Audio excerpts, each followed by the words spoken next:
maïs, riz, blé peuvent développer ce que l'on appelle des mycotoxines.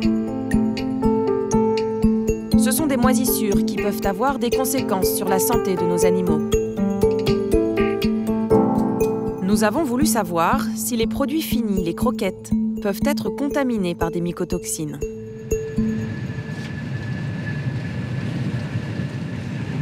En France, aucun laboratoire n'a accepté notre caméra. Alors nous nous rendons en Belgique.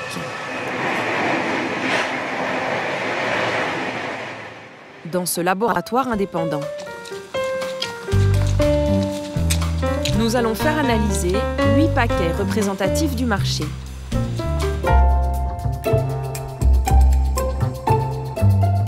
De l'entrée de gamme premier prix à des croquettes vendues chez un vétérinaire. Mais aussi un paquet Perfect Fit, la toute nouvelle marque lancée en supermarché.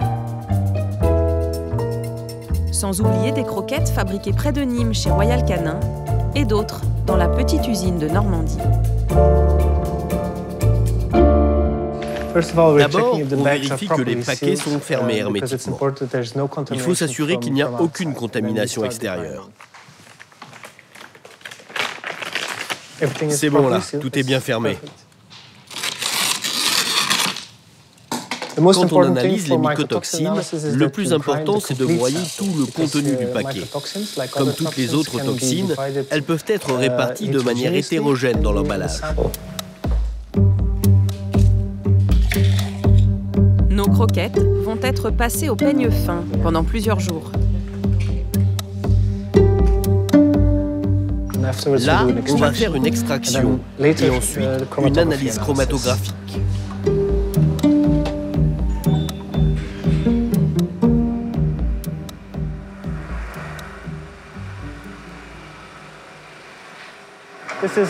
Cette machine est très sensible. Elle va révéler s'il existe des mycotoxines dans les échantillons. Contrairement à la nourriture humaine, il n'y a aucune norme stricte à respecter pour les animaux en matière de mycotoxines. La réglementation européenne prévoit simplement des recommandations, c'est-à-dire des valeurs indicatives, sans aucune obligation. Les résultats de nos analyses, nous les avons fait envoyer directement à Annie Leskovitch. Elle est pharmacienne, toxicologue, experte en sécurité alimentaire, incontournable en France sur les mycotoxines depuis plus de 20 ans. Tout ça, ça représente toutes les publications que j'ai faites sur les mycotoxines exclusivement. Au total, ça fait environ 200 publications, plus beaucoup de thèses qui ont été réalisées dans mon laboratoire. Bilan, les paquets analysés contiennent tous des mycotoxines. Mais les taux sont inférieurs aux recommandations. A priori rassurant, quoique, selon elle, même ces petites doses peuvent affecter la santé de nos animaux, car ils en ingèrent tous les jours. En regardant ces résultats, on voit que pratiquement toutes les croquettes contiennent une des mycotoxines qui s'appelle le déoxynivalénol. Qu'est-ce que c'est comme mycotoxine? Alors, c'est une mycotoxine qui se forme au champ, qui peut être responsable de démangeaisons et qui joue surtout sur le système immunitaire. Dans 4 paquets sur 8, nos analyses ont détecté une autre mycotoxine.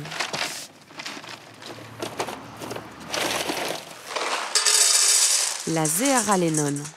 C'est un perturbateur endocrinien. Alors si c'est par exemple une petite femelle qui mange cette croquette, elle va avoir des problèmes de reproduction. Elle va plus se reproduire ou alors elle va avoir des petits mal formés. Ces effets sur la reproduction, notre experte les a déjà étudiés. Il y a quelques années, elle est alertée par des éleveurs de chats nourris avec d'autres croquettes. Ils étaient inquiets déjà parce qu'ils avaient du mal à avoir des petits chatons et souvent quand les chatons naissaient, ils étaient mal formés ou non viables. Et le plus horrible qu'on ait eu à analyser, ce sont ici des petits chats comme ça avec leur intestin qui s'est développé à l'extérieur de leur ventre. Dans la moitié des cas, on retrouve même 2 mycotoxines en même temps, comme dans ce paquet premier prix. Elles peuvent être nocives pour les reins. Du fait qu'il y ait ces deux mycotoxines, elles ont un effet de synergie, elles s'amplifient l'une l'autre et donc le risque est quand même plus élevé. Donc effectivement, si le système urinaire du rein ne fonctionne plus bien, le chien il va être de plus en plus malade et il risque même éventuellement de mourir. Avec ces analyses, selon notre scientifique, nos croquettes présenteraient un danger potentiel à cause des mycotoxines. Mais ce n'est pas tout. Après les mycotoxines, les céréales posent un deuxième problème. Les glucides. Ces glucides sont libérés par l'amidon contenu dans les céréales. Les industriels ne peuvent pas s'en passer, mais nos animaux domestiques en ont-ils vraiment besoin? Direction la Lorraine, chez cette vétérinaire. Allez, tu viens? Allez, sors. Nos chiens et nos chats sont des carnivores, et cela se voit rien qu'en leur ouvrant la gueule. C'est bien. Donc, un carnivore, ça se reconnaît très facilement déjà par la dentition. Tout est très acéré, très pointu pour bien pouvoir déchiqueter la viande. Les carnivores n'ont absolument pas besoin de glucides dans leur alimentation. Grâce à un procédé qu'on appelle la néoglucogénèse, l'animal va être capable de synthétiser ses propres glucides juste à partir de la viande. Donc il n'a absolument pas besoin de céréales ou d'amidon dans son apport énergétique nutritionnel. Pire, les carnivores, à la différence des herbivores comme les vaches, n'ont pas l'anatomie pour absorber des céréales en grande quantité. Petite leçon de digestion. Alors, ce qui va permettre de différencier un carnivore d'un herbivore, c'est la longueur de son tube digestif. Ce qui explique d'ailleurs quand ils sont capables ou non de digérer les fibres végétales. En moyenne, le tube digestif d'un carnivore représente à peu près 3 fois la longueur de son corps. Donc ça, c'est pour le chat, ça, c'est pour le chien. En revanche, pour l'herbivore, le tube digestif représente en moyenne 30 fois le corps de l'herbivore, c'est-à-dire 10 fois plus que la longueur proportionnellement sur un carnivore. Donc vous voyez, là, je ne peux même pas dérouler la cordelette jusqu'au bout. Donc on comprend tout de suite, en voyant cette énorme différence dans la longueur des intestins, que le carnivore ne va pas du tout pouvoir digérer à ce moment-là les céréales et la matière végétale correctement par rapport à l'herbivore, chez qui ça va rester des heures dans les phases de digestion. En nourrissant nos animaux contre nature, avec beaucoup de glucides, c'est-à-dire du sucre, Monsieur Michel, on y va? nous risquons de mettre leur santé en danger. Allez, Pompon. Alors là, on va lui mesurer son taux de glycémie, parce que Pompon, il est diabétique. Normalement, la glycémie, elle doit être environ de 2 grammes maximum. Je vais prendre une goutte de sang à l'oreille. Oui. Donc, on prend la petite veine, on va piquer dedans. On m'en fait encore un petit peu. C'est très bien, voilà. Hop. Et cette goutte, on la met dans la neige. Ça y est, c'est fini. Voilà. Donc là, vous voyez, on est à 4,09. Donc, on est beaucoup trop haut en glycémie. Il va falloir qu'on monte la dose d'insuline, pour le coup. Toc. Pendant des années, Pompon a été nourri avec des croquettes de supermarché, riches en céréales et donc en glucides. Cela a sans doute favorisé l'apparition du diabète. Donc, si vous regardez la composition des croquettes que vous m'avez amenées, en fait, donc, certes, on a un petit peu de poulet au départ, mais ce que vous voyez derrière, c'est ça. Vous avez du blé, du maïs, de la farine de soja, encore du gluten de blé derrière, encore du gluten de maïs derrière, d'accord? Ça fait beaucoup trop de glucides dans une alimentation comme celle-ci. En France, 27% des chats sont obèses, 40% des chiens. On y va? Deuxième patient, un berger blanc suisse. Son organisme fait une toute autre réaction aux glucides. Alors, comment il va depuis la dernière fois? Donc alors, il se rate presque plus.